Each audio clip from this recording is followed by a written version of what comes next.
the past couple of years since the pandemic, it's been like the great resignation that people like to talk about. And you've worked in corporate America before.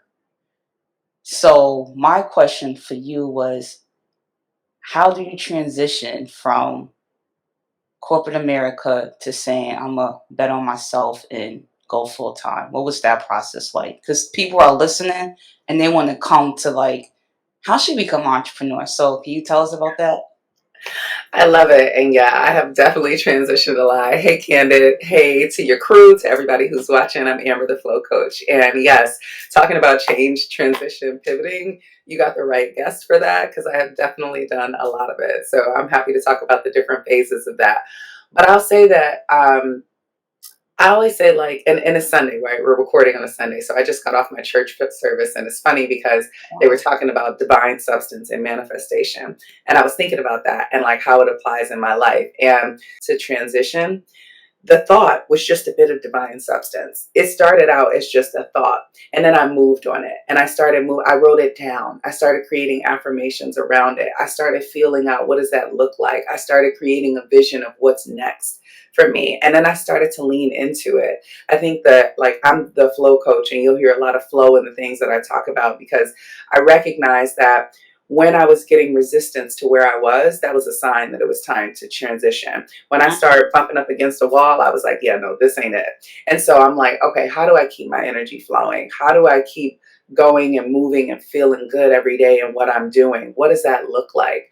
And so I started to imagine, I started to think about my passions. I started to think about the things that I loved when I was a kid and my purpose and the things that I'm good at and the things that I bring to the world that the world needs of me.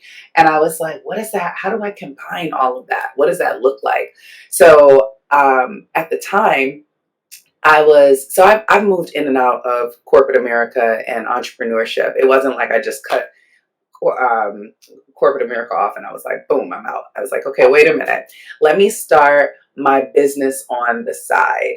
And so I said that, like, I made that statement that I wanted to do that. And I got the most amazing opportunity out of college to work for this company that was serving, it was in the entertainment world and entertainment and spirits. And so in order to do it, I had to have a two-part position.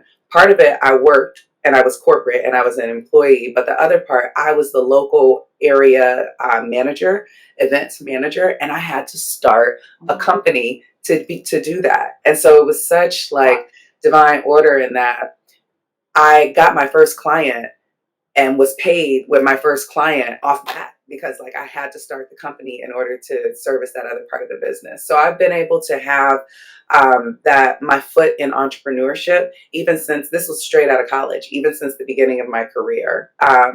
And but to someone else, I always say, stick your baby toe in. Like, don't jump in full body. Just stick your toe in. Test the water. Like, oh, do I like this? Okay, and get started with like a side hustle, or get started with a client that you work with, or get started with a little trial and error just to figure out if you like what you're doing, and then start to build.